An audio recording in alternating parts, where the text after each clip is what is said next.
오늘 저와 여러분에게 하나님께서 성취하실 말씀, 우리 창세기 4장 25절에서부터 26절까지의 말씀입니다. 제가 봉독해 드립니다. 창세기 4장 25절에서부터 26절까지의 말씀입니다. 아담이 다시 자기 아내와 동침하매 그가 아들을 낳아 그의 이름을 셋이라 하였으니 이는 하나님이 내게 가인이 죽인 아벨 대신에 다른 씨를 주셨다 함이며, 셋도 아들을 낳고 그의 이름을 에노스라 하였으며 그때 사람들이 비로소 여호와의 이름을 불렀더라. 아멘. 장변찬 목사님 나오셔서 축복의 가문을 만들라라는 제목으로 말씀 선포해 주시겠습니다. 많은 은혜 받으시길 바랍니다.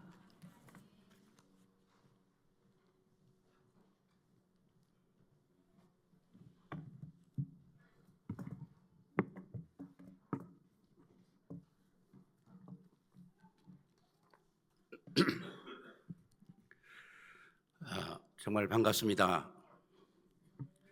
반갑지 않으신가 보죠? 우리 예일교회는 진짜 앞으로 보나 뒤로 보나 못 말리는 사람들이네요. 참 너무 감사하고 감격스럽습니다.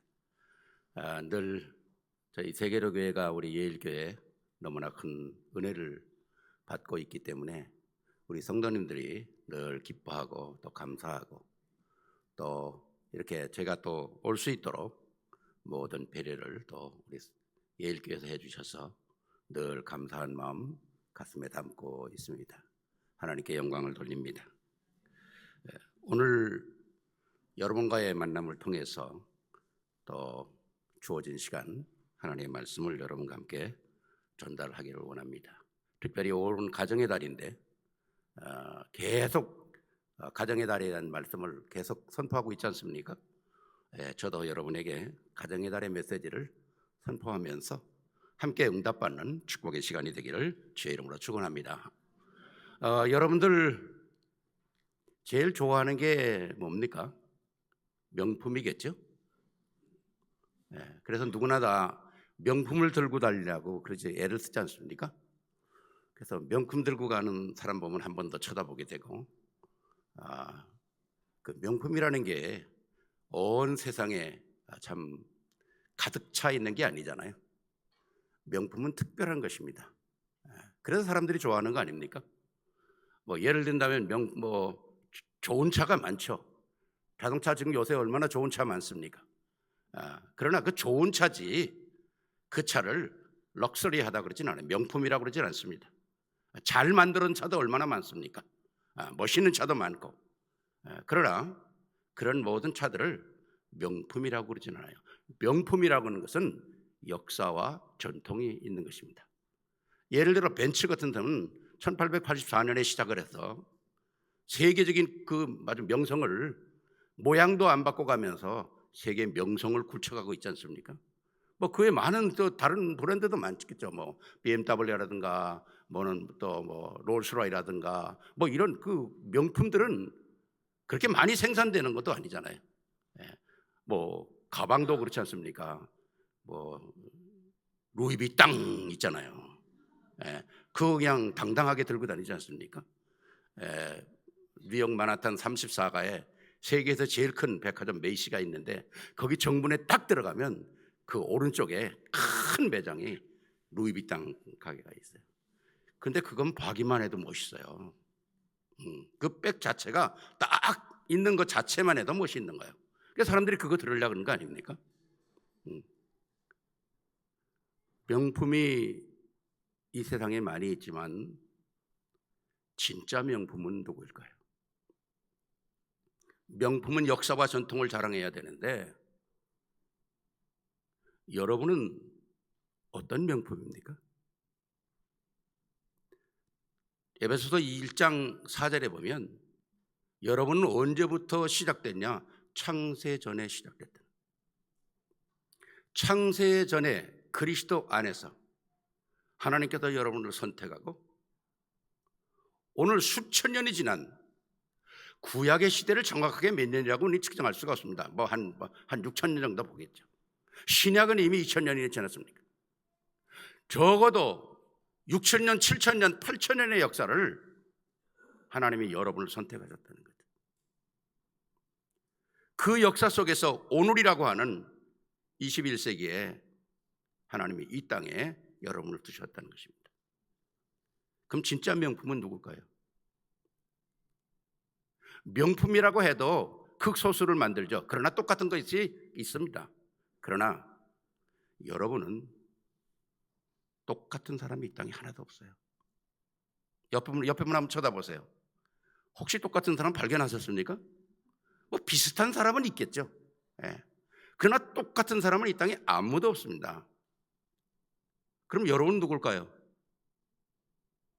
한번 인사하십시다. 당신은 명품 중에 명품입니다. 명품 중에 명품이에요. 그러니까 우리 가치를 알고 살아야 된다는 거죠. 하나님께서 나를 이렇게 2000년 창세전에 뭐 예수님 오신 시간으로 따진다면 2000년이 되는 이 어마어마한 역사 속에 나를 선택하시고 오늘 두셨다는 말을 생각할 때 여러분 스스로가 와, 나는 역사와 전통을 자랑하는 하나님의 명품이구나. 좌절하거나 낙심하거나 어떤 문제 속에 우리는 우습게 살 사람들이 아니라는 거죠. 유일한 이 땅 위에 하나밖에 없는 존재. 다시 한번 인사하실까요? 당신은 독특하게 생겼습니다. 잘생겼다는 게 아니에요.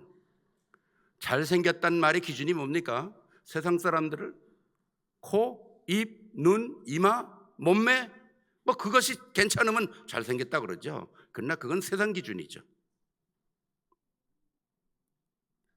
컴퓨터 회사에서 코 잘생긴 사람, 눈 잘생긴 사람, 이마 잘생긴 사람, 턱 잘생긴 사람, 몸매 좋은 사람 딱 골라가지고 컴퓨터에다 딱 입력했더니 괴물이 나왔대. 세상의 컴퓨터는 가장 좋은 걸 모아놔도 괴물이 나오지만 하나님은 여러분을 말씀 안에서 창세전에 선택하시고 택하셨다는 거예요. 그래서 베드로전서 2장 9절에 그러지 않습니까? 택하신 족속이요, 왕 같은 제사장이요, 그의 소유된 백성이요, 거룩한 나라의 백성이요, 기이한 빛에 속한 자들이요, 그리고 마지막입니까? 하나님의 영광의 뜻을 선포할 수 있는 아름다운 덕을 선전할 수 있는 명품이라는 겁니다. 아멘입니까? 그러니까 우리가 세상 사람들에게 뭐 이런 거 저런 거 있다 없다 그런 거로 주눅들 사람들이 아니에요. 최고의 축복을 누리는 여러분들이 되시기를 주의 이름으로 축원합니다. 이번 선교대회를 통해서 새롭게 시작된 새로운 시작, 얼마나 멋있습니까? 저는 그 타이틀을 딱 봤을 때 와, 평범한 단어 같지만은 의미를 깨달으면 깨달을수록 멋진다는 거예요. 너무 멋있다. 그렇습니다. 우리의 과거는 어떤 많은 역사들이 있을 수 있어요. 과거는 바꿀 수가 없습니다. 과거를 바꾸는 거는 문제가 생기는 거죠. 그건 치링하는 거죠. 과거는 바꿀 수가 없다. 그러나 미래는 바꿀 수가 있다. 그 시간표가 바로 지금이라는 거 아닙니까? 오늘 내가 나를 어떻게 생각하고 사느냐, 이건 굉장히 중요한 것입니다. 항상 실패하는 사람은 어디서 실패합니까? 오늘을 실패하는 거거든요. 오늘도 여러분이 주신 이 엄청난 시간표 속에서 스스로 나를 인정할 수 있는 그런 축복의 시간이 되기를 주의 이름으로 축원합니다. 오늘 읽었던 우리의 하는 말씀 보면 물론 이제 4장 25절 26절이지만은 이 말씀은 똑같이 5장 1절 2절 3절이 계속됩니다. 똑같은 말씀으로. 근데 오늘 읽었던 이 말씀 속에 보면은 두 가정의 대표적인 모델이 나옵니다. 한 가정은 가인의 가정의 모델이고 한 가정은 죽은 아벨을 대신하여 준 셋을 통해서 이루어지는 새로운 가문입니다. 셋이라는 이름이 아벨 대신 주셨다 그런 뜻이거든요. 오늘 이 두 가문을 통해서 하나님은 어떻게 역사하시는가를 우리가 봐야 되겠죠.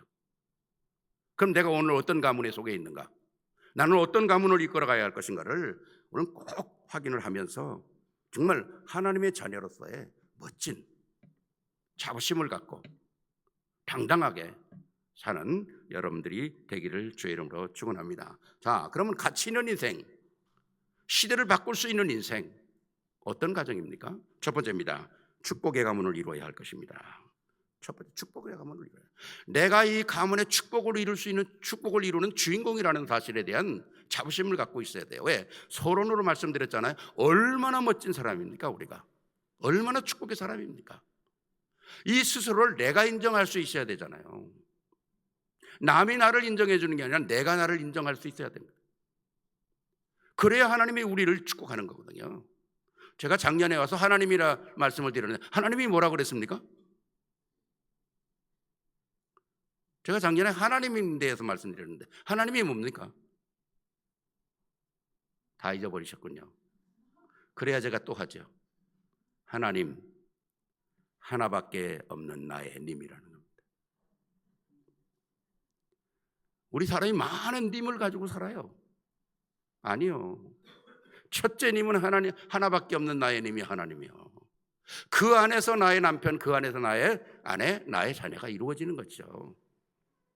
그 선을 넘어서면 안 되지 않습니까? 정말 하나밖에 없는 나의 님. 그 안에서 모든 걸 이루어야 되거든요. 오늘 그래서 축복의 가문이 뭐냐? 아름다운 가정으로 축복의 대를 이어가는 가게 계보를 만들어야 되는 거죠. 누가? 내가. 오늘 5장 1절에 보게 되니까 하나님은 인간을 이미 하나님의 형상대로 남자와 여자를 창조하시고 2절에는 뭡니까? 제가 의역을 해서 말씀드리겠습니다. 하나님은 이 창조된 인간에게 남자와 여자를 창조하시고 아름다운 복으로 함께 하셨다는 거예요. 하나님의 유일한 하나님의 형상을 닮은 존재, 그 존재를 만드시고 하나님은 그들에게 복을 주셨다는 거죠. 아름다운 복을 주셨다는 거죠. 하나님께서 아담과 하와에게 이 어마어마한 축복을 허락하시고 모든 걸 다 허락하셨습니다. 에덴에 없는 것이 없이 다 있었어요. 그리고 하나님께서 아담에게 이렇게 말합니다. 아담아, 내가 지은 이 모든 이 동산의 아름다운 것이 다 너 것이다. 네가 마음대로 다스리고 정복하고 관리하고 다 해라. 그런데 한 가지만 약속하자. 동산 중앙에 있는 저 나무 보이지? 저거는 먹으면 안 돼. 저걸 먹는 날에는 정녕 죽는 거야. 아담과 하와가 그 당시에 죽음이라는 것도 이해하지 못했을 것입니다. 그런데 하나님은 인생의 가장 문제의 결론을 얘기하고 계시잖아요. 죽는 거야. 왜 그랬을까요? 하나님은 창조 이전에 사단이라는 존재가 하나님을 대적하여 떨어진 악한 존재가 있다는 걸 인식하고 있었거든요. 더 이상 하나님을 대적하지 못하니까 이제는 하나님의 형상을 닮은 인생들을 대적할 것이라는 것을 염두에 두시고 너 저거 볼 때마다 내 하나님을 기억해라. 그런데 그 어마어마한 축복을 받았는데 그 좋은 것도 너무 많았는데 그 가운데는 생명나무도 있었는데 굳이 인생이 왜 선악과를 먹어야 합니까? 그 먹은 사건은 하나님에게도 비극적인 사건이었고 사람에게도 비극적인 사건이었다. 그 사건으로 말미암아 오늘날까지 우리의 인생들에게는 문제가 일어나고 있는 것입니다. 이 문제를 하나님은 해결하려고 하는 거죠. 그런데 오늘 여기 두 가문에 보면 한 가문은 이 문제를 해결하지 못했어요.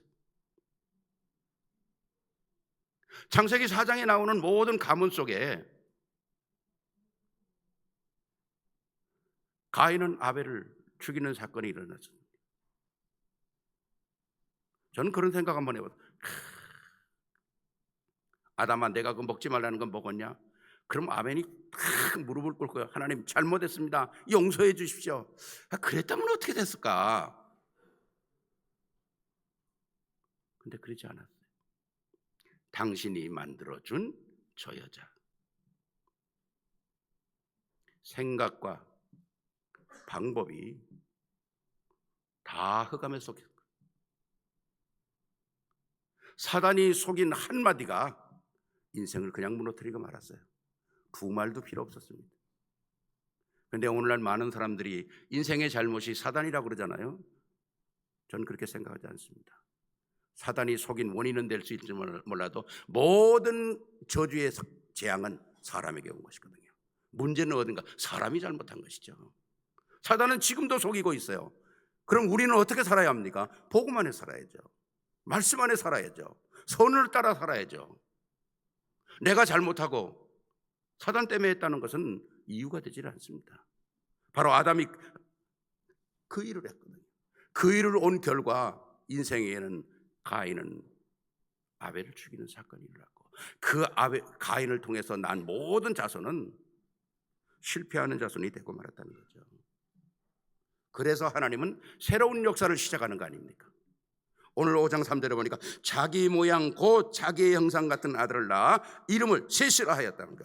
아벨 대신 주었다는 거고, 오늘 26절에 보니까 셋도 아들을 낳고 그 이름을 에노스라 불러 하였으며 그때의 사람들이 비로소 여호와의 이름을 불렀더라. 하나님은 새로운 역사를 시작하는 것입니다. 새로운 시작을 시작하는 것이죠. 세세 후손을 통해서 여러분들이 말씀을 보면 하나님의 부르심 받은 에녹이 나옵니다. 에녹이 나오고 에녹 다음에 무두셀라가 나옵니다. 세상을 정복한 노아가 나오고요, 믿음의 조상 아브라함이 나오는 거죠. 어마어마한 하나님의 역사 가운데서 쫙 계보를 이끌어 가는데, 창세기 4장 16절에서 24절까지는 하나님을 대적했던 가인의 후에 멸망 사건이 나와요. 여러분, 이 말씀 속에 보면 우리 한국말 성경에 특이하게 기록된 부분이 하나 있어요. 2000년 전까지 나온 한국말 성경에는 4장에 나오는 이 가인의 후손들은 몇 살 살고 죽었더라, 몇 살 살고 죽었더라, 다 그렇게 기록되어 있습니다. 살고 죽었더라 죽었는데 그 사람들의 행적이 하나님께 도움이 되는 게 하나도 없어요.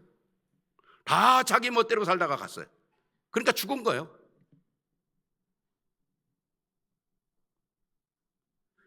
그런데 4장 25절로부터 5장 32절까지는 아벨의 가문을 통해서 셋의 가문의 이름이 나오는데, 거기에 나오는 이런 사람들 보면요, 너무 멋있는 사람들이에요. 25절에 보면 아담이 다시 하와와 동침하여 그가 아들을 낳아 그 이름을 셋이라 하였으니, 26절에 보니까 셋도 아들을 낳고 그 이름을 에노스라 불렀으며 그때의 사람들이 비로소 여호와의 이름을 불렀더라로 시작하면서 모든 사람의 이름 뒤에 붙어있는 특별한 단어가 있어요. 자식을 낳고 몇 세에 향수하고 죽었더라. 향수하고 죽었더라. 하나님이 정한 시간만큼 살고 하나님 안에서 뜻대로 멋있게 살다가 하나님의 부름을 받았더라. 말이 죽었다는 말 앞에 향수하고 죽었다는 거예요. 한국말 성경에만 특별히 기록되어 있었는데 2000년도가 넘어오면서 성경이 번역되면서 향수라는 말이 빠져버렸어요. 그냥 죽었더라로 나와 있습니다.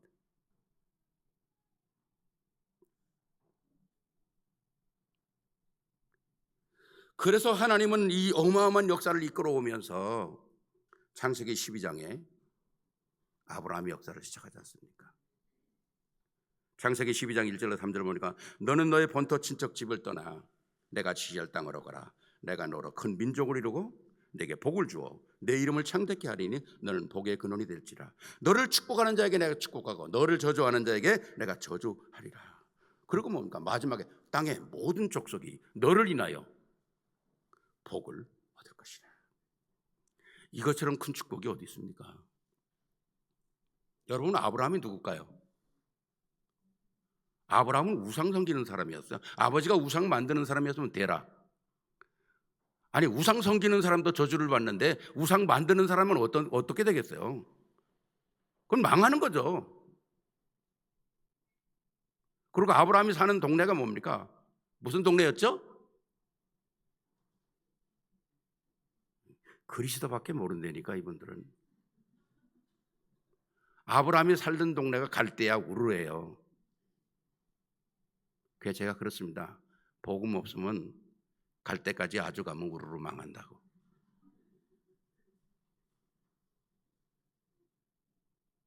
복음 없이 잘생기면 망해요. 복음 없이 돈 많으면 망해요. 복음 없이 가진 거 많으면 꼭 인생 사탄의 짓거리 하거든요.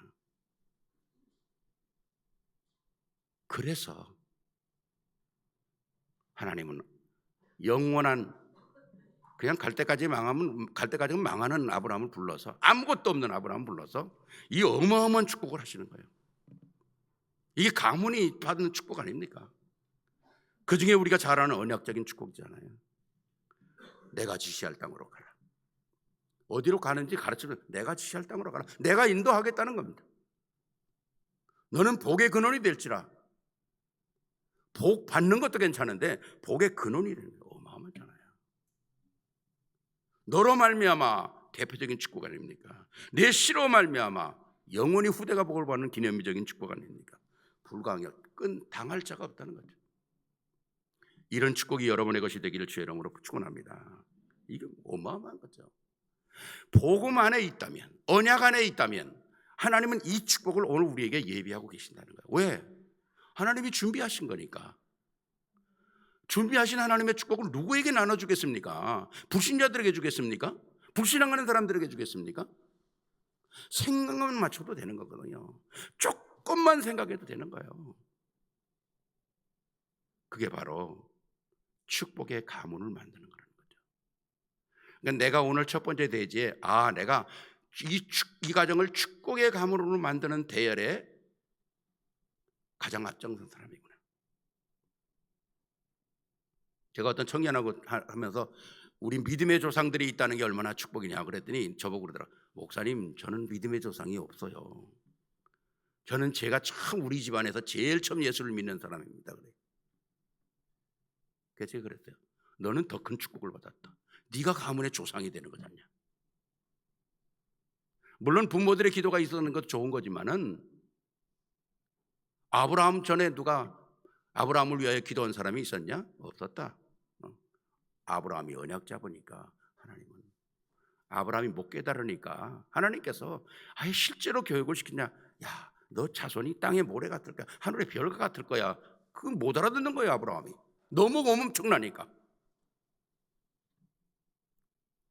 그러니까 아브라함아, 너 한번 나와봐. 밤에 데리고 나와서 너 하늘의 별이 보이지? 저게 네 자손같이 될 거야. 실제로 보여주는 거예요. 말씀이 우리 안에 계속 확인되어지는 그 축복을 가지고 있다면 내가 오늘부터 믿음의 혈통을 만드는 겁니다.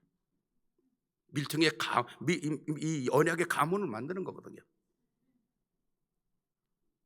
그래서 여러분을 통해서 엄청난 역사를 하나님은 이루기를 원하십니다. 두 번째입니다. 내가 가문의 축복을 이어갈 사람이라면 둘째 뭡니까? 내 가문을 통해서 제자를 만들어야 되잖아요. 가문의 제자를 세우라는 거죠. 부활하신 주님께서 마태복음 28장 16절에 20절을 보면 너희는 가서 모든 족속으로 제자를 삼아 아버지와 아들과 성령의 이름으로 세례를 주고 내가 분부한 모든 것을 가르쳐 지키게 하라. 볼지어다 내가 세상 끝날까지 너희와 함께 하리라 그랬습니다. 여기 핵심이 뭡니까? 복음입니다.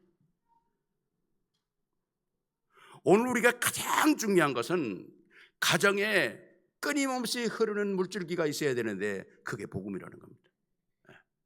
예수는 그리스도라고 하는 이 엄청난 복음, 막연한 복음이 아니라 이 복음 안에서 최고의 축복을 누릴 수 있는 흐름을 내가 이끌어가는 거거든요. 그래서 중요한 것 중에서 제일 중요한 게 뭘까요? 복음 중에서 제일 중요한 게 뭡니까? 얼마 전에 우리는 부활주의를 보냈습니다. 저는 이런 생각을 해봤어요. 우리 복음 중에 가장 핵심이 뭘까? 복음 중에 가장 핵심은 십자가입니다. 예수님의 공생애를 통해서 예수님은 얼마나 많은 기적을 행하셨습니까? 나사로도 살리고, 물로 포도주를 만들고, 눈먼 자를 고치시고, 나병 환자를 고치시고, 어마어마한 역사를 다 이루셨어요. 바람을 꾸짖어서 잔잔하게 하시고. 그런데 저는 그런 역사는 그렇게 중요하지 않다고 생각합니다. 예수님의 부활도 중요하지 않다고 생각을 해요. 왜? 십자가 사건이 없다면 부활이 있을 수 있습니까? 십자가 사건은 하나님께서 우리의 인간 범죄했을 때 바로 하나님께서 약속하신 것이고 하나님이 작정하신 것이거든요. 여러분, 십자가 사건이라고 하는 것은 하나님이 하실 수 없는 일을 하신 거잖아요. 제가 아까 부활이 중요하지 않다고 그랬어요. 왜? 그분은 하나님이니까 죽음이 그분을 묶을 수가 없는 거예요. 그분은 당연히 부활하는 거죠. 당연한 겁니다, 하나님께는. 그런데 죽음이라고 하는 것은 하나님이 어떻게 죽을 수가 있겠어요? 할 수 없는 일을 하나님이 한 거잖아요. 하나님이 어떻게 육신을 입습니까? 하나님이 어떻게 우리의 죄를 뒤집었습니까? 하나님이 영원하신 분이 어떻게 죽느냐 말이죠. 그분은 하지 않아야 될 일을 우리를 위하여 하신 것입니다.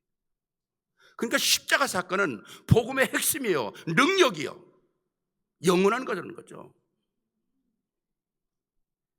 우리는 부활의 기쁨도 있어야 되지만 우리는 십자가의 기쁨이 더 커야 합니다. 왜 그러냐? 그 사건은 나를 위한 사건이거든요. 나를 위한 사건. 우리가 십자가를 생각할 때마다 우리가 주님의 고난에 동참할 수는 없어요. 왜? 그건 아무 도움이 안 되잖아요. 사순절 기간에 보면 많은 사람들이 십자가를 지고도 가고, 필리핀에 보면 십자가에 매달리는 사람까지도 있어요. 그러나 그거 아무 의미가 없습니다. 왜? 십자가의 사건은 우리 인간이 도와줄 수 있는 사건이 아니에요. 하나님만이 하실 수 있는 사건이거든요. 그 사건이 없었다면 어떻게 인생이 구원됩니까? 그 사건이 없었다면 우리는 영원한 저주 속에 들어갈 수밖에 없잖아요. 육신을 입으신 그리스도께서 오셔서 인간의 모든 걸 체험하시고, 나의 모든 고통을 체험하시고, 나의 모든 죄의 문제를 해결하려고 십자가에서 엘리 엘리 라마 사박다니, 어찌하여 나를 버리시나이까, 그 고통의 절규를 하면서 숨을 거두시는 모습. 여러분, 죽음이라는 건 인간의 한계 아닙니까? 더 이상 인간에게 필요한 게 뭐가 있겠어요? 죽음 외에는 한계가 없어요. 우리가 죽음을 막을 수도 없어요. 7년 전에 우리 집사람이 제 품에서 세상을 떠나는데 마지막 숨을 넘어가는데 내가 아무리 소리를 지르고 가지마, 안돼 안돼 그런데도 내가 그걸 멈출 수가 없어요.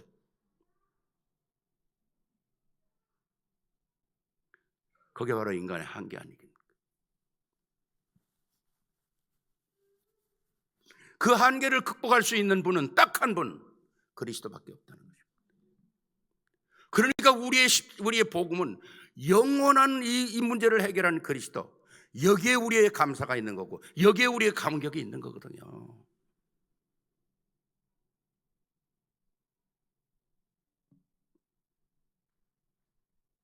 그래서 이 흐름에 영원한 언약을 우리 자녀들에게 심어야 한다. 영원한 언약입니다.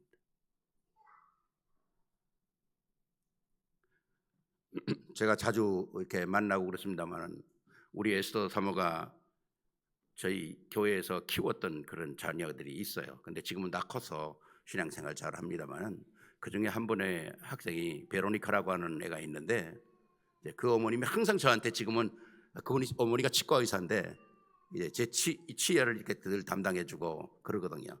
근데 이제는 이제 그만뒀는데, 그 어머님이 딸이 우리 에스더가 계속 키우는 거예요. 그러니까 지금도 에스더가 우리 자녀를 잘 키워줘서 이렇게 너무 잘 커서 너무 감사하다는 인사를 늘 해요.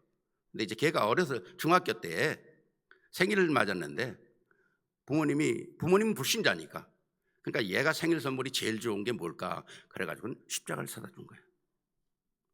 근데 십자가를 사다 줬는데 부모님이 모르니까 천주교 십자가, 예수님이 달려있는 십자가를 사온 거예요. 네. 그래가지고 생일 선물이라고 주니까 기뻐할 줄 알았는데 애가 뚜껑을 열어보더니 예수님이 달려있으니까 난 이거 안 해. 아니 야, 십자가 네가 제일 좋아하는 십자가인데 왜 안 하니까, 나는 예수님이 달려있는 십자가는 안 차요. 예수님은 우리하여 십자가에 죽으시고 부활하셔서 우리는 빈 십자가를 믿는다. 그래가지고 그게 대판 싸움이 난 거예요. 그게 그거지. 뭐 그게 어떠냐고 그런 막 싸움을 하다가 나중에 부모가 넘어가니까 야 그럼 뒤집어 쳐라 그런 거예요. 뒤집어 쳐라. 그러고는 이제 부모가 너무 화가 나가지고 나한테 전화한 거야. 아니 목사님, 우리 딸이 전도사가 될 겁니까? 사모가 될 겁니까? 왜 이렇게 애를 세뇌시켜가지고 십자가는 똑같은 거지 그럼 막 저한테 해야 되더라고요. 그래서 제가 그랬어요. 당신 딸이 하는 말이 맞는 거라. 정확한 복음을 알고 있는 거라고. 그리고 기뻐하고 감사하세요. 화날 일이 아니에요. 얼마나 많은 아이들이 잘못된 길로 가는데 그 복음 가지고 그리스도 안에서 참된 믿음으로 자라겠다고 생각하는 자체가 축복받을 일이냐. 아이 그건 그런데 그래도 뭐 이러거든요. 세월이 오랜 세월이 지나서 지금은 너무 감사하다는 거예요. 우리는 달려있는 십자가를 믿는 거예요. 달려있으면 회복이 안 되죠. 그 십자가에서 모든 것을 해결하고 십자가에 들어요. 예수님이 십자가에 달릴 때 많은 사람들이 이해 못했잖아요. 제자들이 얼마나 기대했을까요? 드디어 저분이 하나님이신데 드디어 기적이 일어나겠지. 저분이 무슨 역사가 일어나겠지. 왜? 저들이 생각하는 예수는 그런 예수가 아니었으니까. 이스라엘을 회복하고 세계를 통치하는 그런 왕 중의 왕으로 오시는 거로 기억했는데 마지막 무덤까지 들어갈 때까지 끝까지 기대를 했는데 웬일입니까? 무덤에 쭉 들어가시고 돌문이 딱 닥치는. 얼마나 실망했습니까? 얼마나 낙심했을까요? 그래서 저 엠마오로 두 제자가 가잖아요. 낙심하고. 근데 예수님이 생각하기에는 이 엠마오 두 제자가 굉장히 중요했던 것 같아요. 따라가잖아요. 따라가서 저녁에 가서 식사할 때 딱 떡을 떼 보이니까 손에 못자국이. 그리고 예수님은 사라지지 않습니다. 선지자들이 말한 걸 더디 믿는 어리석은 자들이요. 그리고 딱 사라집니다. 그때 제자들이 예수님께서 살아계실 때 부활하시겠다는 약속이 지금 생각이 나는 거죠. 그리고 예루살렘으로 돌아오는 거 아닙니까? 혹시 여러분들 그 제자 중에 한 사람의 이름이 누군 줄 아십니까? 그 제자 중에 이름이 글로바예요. 성경을 그냥 글러본 거예요. 네. 하나님의 말씀으로 안 보고 글러본 거예요. 까만 건 글씨, 하얀 건 그냥 종이. 오늘도 수많은 사람들이 이 말씀을 가슴에 안 닿는 사람들이 너무 많아요.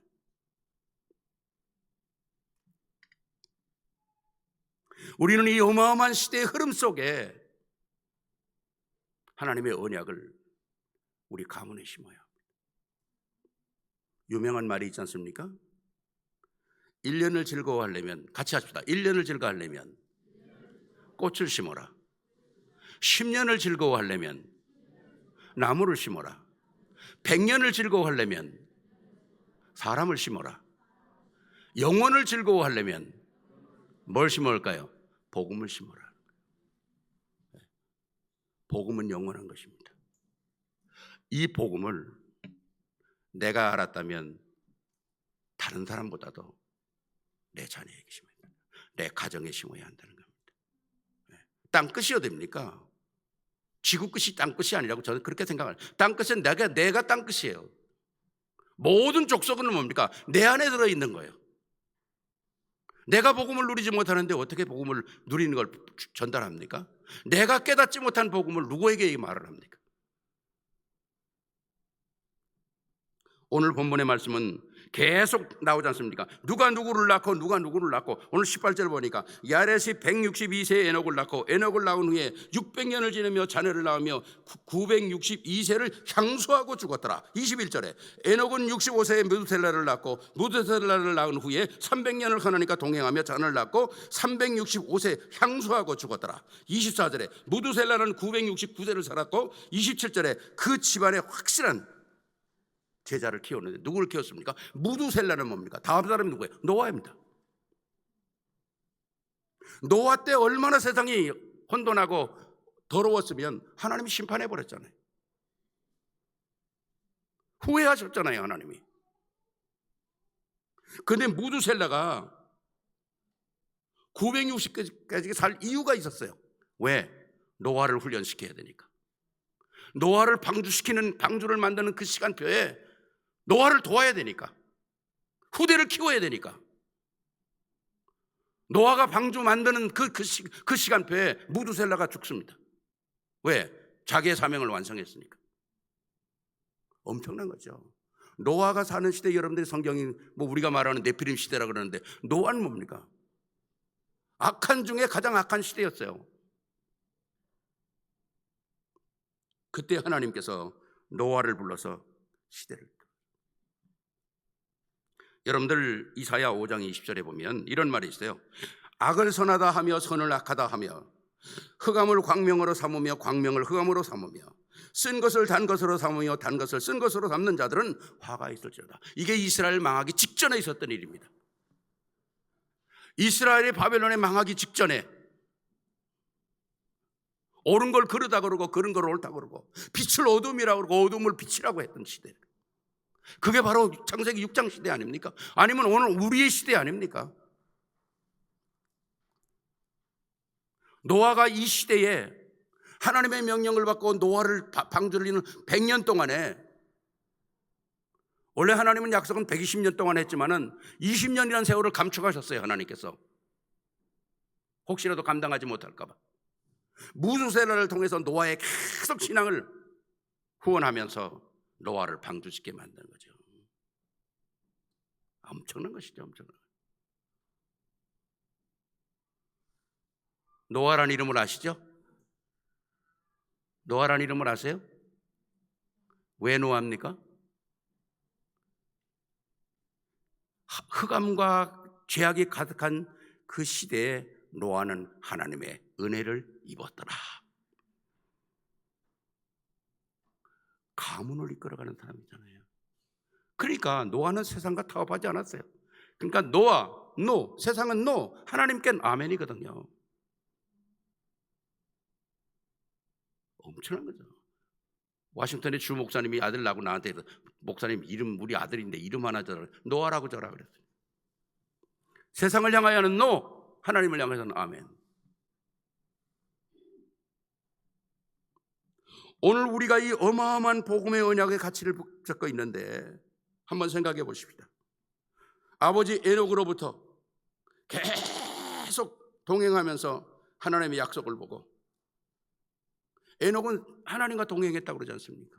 그렇다면 에녹은 365일 하나님과 동행했다고 그러는데 365년 동행했는데 365일 동행 못합니까? 365일 동행했다고 그러는데 한 달 동행 못합니까? 한 달 동행했다고 그러는데 일주일 동행 못합니까? 일주일 동행했다고 그러는데 하루 동행을 못합니까?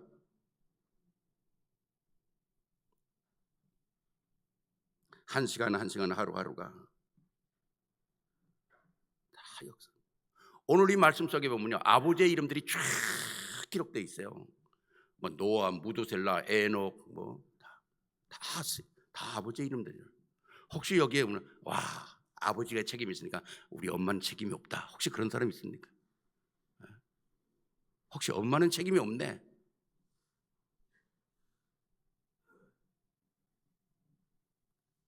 성경에 여러분들이 잘 아는 엘리, 기드온, 사무엘, 다윗, 히스기야, 이 사람 구약의 유명한 사람들입니다. 이 사람보다 유명한 사람들은 누가 있습니까? 그런데 이들의 자녀는 다 망했어요. 다윗의 자녀도 망했고 사무엘의 자녀도 망했어요. 엘리의 자녀도 망했어요. 기드온의 자녀도 망했어요. 왜 그랬을까요? 성경 보면 그들의 어머니가 나와 있질 않아요. 어머니의 이름이 나와 있질 않아요. 믿음의 어머니가 없었다는 것입니다.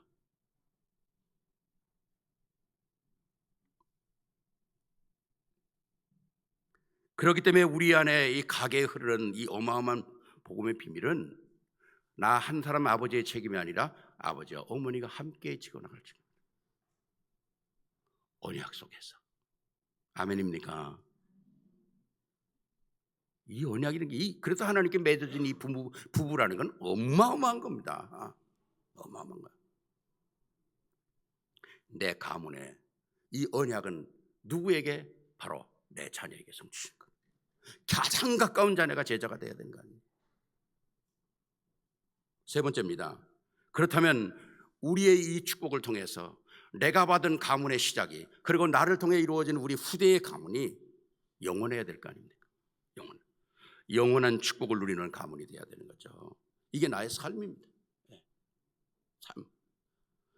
여러분이 지금 굉장히 시대의 복음 전도자로 미국의 유명한 목사님인데 잔 메가더 목사님이 계십니다. 그 잔 메가더 목사님이 이런 말씀을 하셨어요. 세계에서 제일 축복을 받은 나라가 한국이다. 1900년, 1800년부터 1900년까지 동방의 한 작은 나라, 지도에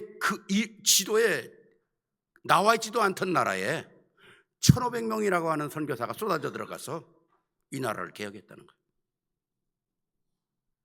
병원을 세우고 학교를 세우고 교회를 세우고 완전 우상 섬기던 이 나라, 돌 보고 자라던 나라, 물 보고 자라던 나라, 나무 보고 자라던 이 나라를 완전히 뒤집어 놨다는 거예요. 그래서 오늘 이 시대에 10대 강국에 올려놓고 복음의 강국을 올려놨다. 그 다음 말이 너무 안타깝죠. 복음의 언약으로 말미암아 가장 발전한 나라가 오늘 이 시대에 복음을 가장 빨리 잃어버리는 나라가 됐다는. 그러면서 그런 말을 합니다. 영국은 적어도 몇백 년 복음을 잃어버리는데 몇백 년 걸렸다는 거예요. 독일도 복음을 잃어버리는데 몇백 년 걸렸다는 거예요. 미국도 복음을 서서히 잃어가지만 지금 몇백 년을 걸어가고 있습니다. 한국은 지금 20, 30년, 50년 만에 복음을 잃어버렸다는 거죠. 왜 그럴까요? 복음이 틀렸습니까? 복음이 잘못됐나요? 전 복음이 잘못됐다고 생각하지 않습니다. 단 복음은 변하지 않는데 복음을 가지고 있는 사람들의 삶이 변했다는 거죠. 저는 이렇게 얘기하고 싶어요. 제가 청년들에게 그런 얘기했습니다. 그래, 복음은 눈에 보이지 않아. 복음은 눈에 보이지 않아. 공기가 안 보이는 것처럼. 그러나 우리의 삶은 눈에 보이는 거예요. 불신자들은 우리의 복음을 보는 게 아니라 우리의 삶 속에 녹아있는 복음을 보는 거예요.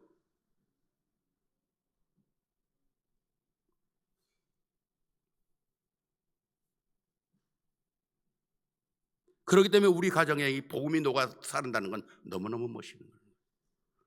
그래서 가정 속에서는 복음의 말을 해야 합니다. 아무리 화가 나도 복음의 말을 해야 돼요. 언약의 말을 해야 돼요. 여러분이 가정 속에서 사용되어지는 모든 말들을 우리 후대가 듣지 않습니까?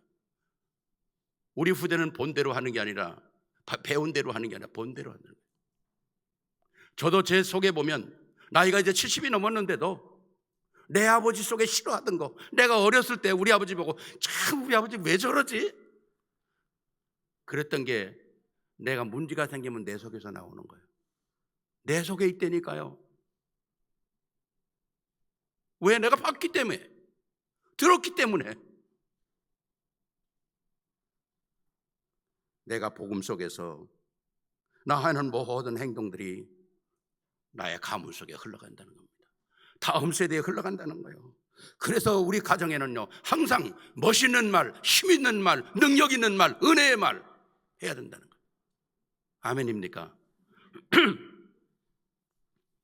제가 어떤 우리 교회 분들에게 이렇게 카톡을 하는데, 이렇게 카톡을 보니까, 전화가 오는데 카톡 보니까 거기에 이름이 깐죽이라고 돼 있어. 전화가 오면 이름이 뜨잖아요. 깐죽이라고 돼 있어. 그래서 내가 이 누구야 그랬더니 우리 집사람이래. 아니, 자기 집사람을 깐죽이라고 써놨습니까? 그 내가 되게 뭐라 그랬거든요. 당장 이름 바꿔. 뭐라고 바꿀까요?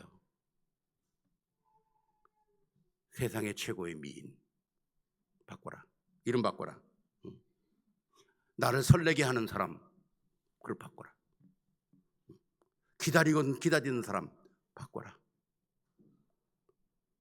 여러분들의 핸드폰에는 여러분의 아내, 남편이 뭐로 돼 있습니까? 웃기고 있네. 그러거든요.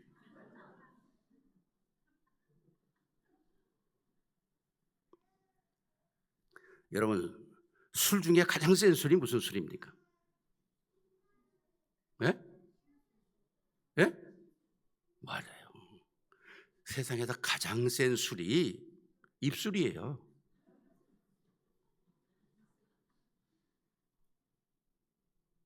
여러분의 입술이 가장 센 술이라고요. 사람은 70%가 물입니다. 여러분, 물 보고 욕하고 먹어보세요. 그 물이 썩어요. 욕하고 꽃에 물 주면 꽃이 죽는다니까요. 칭찬하고 물을 주면 꽃이 윤기가 난다고 그러잖아요. 이건 과학적으로 증명된 거예요. 우리 몸이 70%인데 우리 입에서 맨날 인당한 소리만 해보세요. 우리 그 몸이 썩죠. 그러니까 우리 입술에서 복음의 말, 은혜의 말, 능력의 말, 감사의 말이 나와야 한다는 거죠. 설레이는 말을 하세요.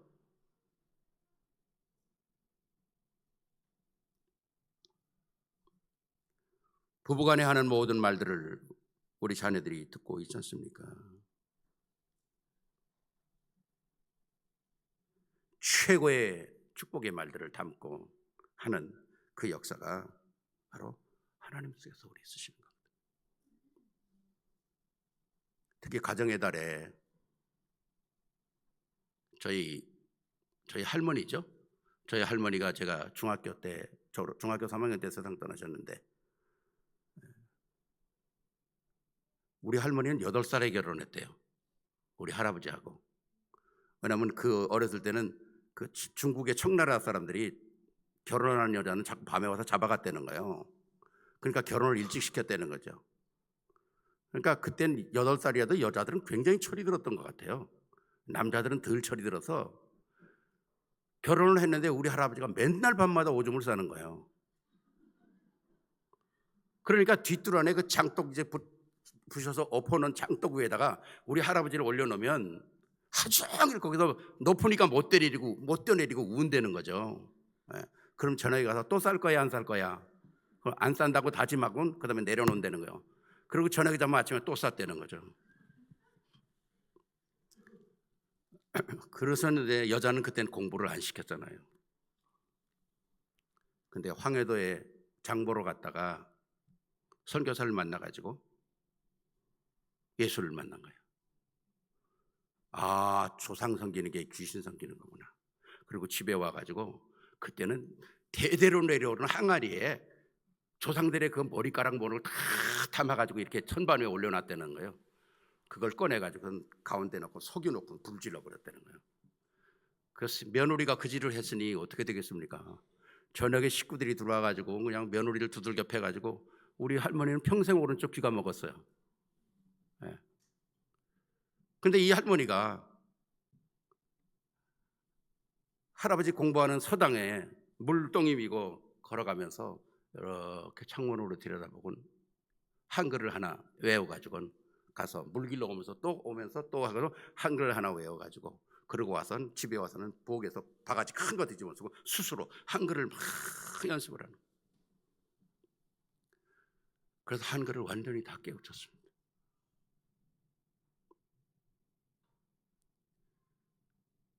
뭐 많은 역사가 있지만 그 얘기 다 기억하고, 근데 그 할머니가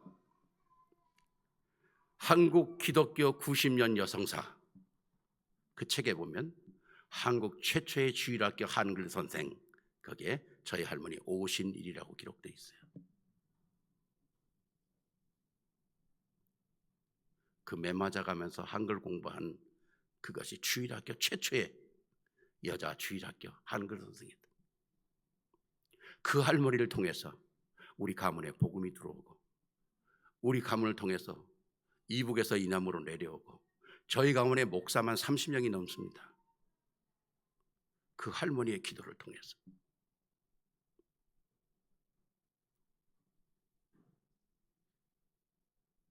말씀을 마칩니다. 시편 78편 3절 4절 보면, 이는 우리가 들어서 아는 바여 우리가 우리의 조상들이 우리에게 전한 바라. 우리가 이를 그들의 자손에게 숨기지 아니하고 여호와의 영예와 그의 능력과 그의 능하신 기이한 사적을 후대에게 전하리로다. 여기 말씀 보면 세 3대가 나와요. 우리 조상의 세대, 오늘 나의 세대, 그리고 나의 후대 세대. 뭘 전합니까? 내가 받은 복음을 내가 후대에게 전하리라. 이게 세계복음만입니다. 이게 하나님의 역사거든요. 누가 이 일을 할 겁니까? 바로 복음의 언약을 붙잡은 믿음의 선진들, 여러분들이 해야 된다는 거죠. 우리가 해야 된다는 거죠, 오늘 이 시대에. 그래서 이 어마어마한 가문의 역사가 우리 부모님들을 통해서, 여러분의 후대를 통해서 이루어지기를 주의 이름으로 축원합니다. 기도하겠습니다. 사랑해 주님, 은혜를 감사를 드립니다. 복음 안에서 우리를 부르시고 언약 속에서 얼마나 우리가 가치 있는 자인가를 확인할 수 있도록 은혜 주심을 진심으로 감사함을 드립니다. 주님, 영원한 하나님의 언약을 영원토록 지속할 수 있는 복음의 삶이 되게 하옵소서. 이 일의 선진들, 믿음의 조상들, 믿음의 애미, 믿음의 애비가 되게 하여 주옵소서. 우리 주 예수 그리스도 이름으로 축복하며 기도하옵나이다. 아멘.